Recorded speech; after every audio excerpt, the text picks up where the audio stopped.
All right, we're back with the part 3 of the refretting, and this is a long piece of fret wire. You're filming this? I'm filming it again. Okay. So you measure that to be the right distance that you need. Yep, roughly. What am I using on this neck? Non-stainless, nickel silver, 90, 55, 6105 frets. Okay. Is that fairly standard product? Yeah, well, Dunlop actually invented that size, but it's Jetscar's wire. It's better wire. Dunlop used to be good wire. Looks like you got a couple different kinds hanging there. I got a lot of fret wire all over the place. Dunlop wire sucks now, so. Is that your measuring string?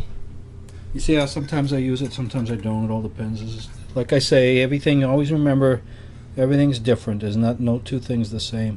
So what are you doing now? The bend in this wire doesn't matter. It's worthless to me right now because I'm gonna reshape that entire wire in a lot of different ways. Looks like you got one full circle of wire. Yeah, that's about what a fret job takes. This on a Stratocaster, but this has. But it's the wrong radius. This has an extra. Sometimes it's the right radius. Sometimes it's the wrong radius. It just depends on the neck, but it doesn't matter. Amy's watching. It doesn't matter because I have to cleat these frets. So. What's that thingy? That piece of wood. It's a radius. So it's a sanding block. Oh. So that's a 10. That's either a 9.5 or a 10. What does that mean? It means that it's a 9.5 or a 10. Okay. Inch radius. Oh, so, inch radius. Okay. So like if it was like a plate, it would be like. Yeah, if it was a circle, it would be 10 inches. Is radius or diameter? Radius is from the center to the edge. And this is a 10, and it can't be wrong because it's all aluminum and and see that? So it matches the curve of the guitar neck, the front of it. Yeah. Okay, and the reason you have that, oh, that's so you can make the wires shaped like that? No, no. This is what's going to shape the wire like that. That's just for me to know what I'm dealing with here. What's that thing? And that's all. What's what thing? This little meat grinder looking thing. It's a fret bender. A fret bender. Ooh, cool. That's going to bend frets. Okay, so I've already measured. If you've been following, if you haven't been following, then then none of this is going to mean anything to you. But so I don't want to re-explain the whole thing. But I've already checked the measurement of these slots. Okay, I have already determined that the neck, without the truss rod, is in good shape and fairly straight. Okay. And you've already cleaned it up with a little sandpaper and rubbing it. So I don't need to bite these tangs ultra hard, okay, for the cleat. I mean, that's so when you take the things there and bend them at the bottom where they fit in? Yeah. Okay. And there's proof of it right there. So it's matching up pretty well? Yep. Oh, that's good. Just like my caliper shows me. So that would be fortuitous, a good thing. Is that what that means? Yes. Fortunate, fortuitous. Now this isn't a planned refret videos, so you'll have to bear with us. But yeah, I grabbed the camera when I saw him doing something new here I thought people would like. And we don't get that many of this kind of stuff in. This stuff comes bent around a 12, this Jetscar stuff, So you have to bend it a little bit. Flatten it. Well, I'm good, yeah. Oh wait, no, you'd have to bend it if it was a 10 radius, then you'd have to, if it came 12, then you'd have to. No, if it's 12, you have to bend it some more to be a 10. Right, you have to make it more curved, not flatter. But I'm not going to bend it until I'm done cleaning it. I'm going to move this neck so that it's out of my way.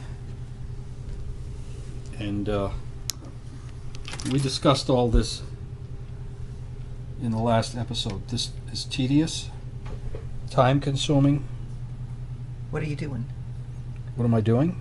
Oh, you're putting the little notches in there to flay it out? Yeah, I'm not going to have to pull notches sideways on this neck. Remember, again, every single guitar is different. If you think you're going to learn one fretting technique and use it for every guitar, you're going to wind up hurting yourself because it doesn't work that way. All right.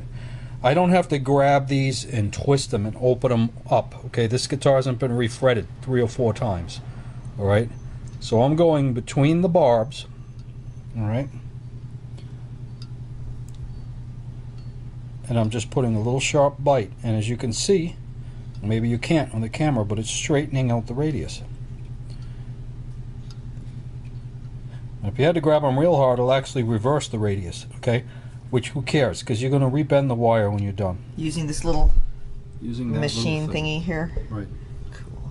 So none of this is extreme. This is not an extreme fret job.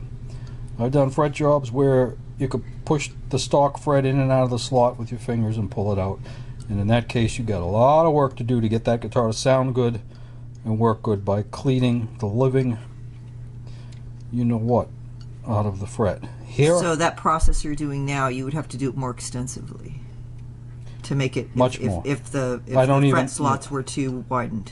right, I don't even have to cut them to pieces first to go left and right to keep the fret from turning side to side as it's going in, because I'm not really twisting. I'm just biting a sharp cleat in. So So you do if this you can part see this before on the you camera. cut the lengths. if you can see this on the camera, look real close on there. I'm going to try to get a couple different Okay. angles to do it slow. I'm just making that sharp, right, and I'm adding a cleating area between the actual barbs, okay?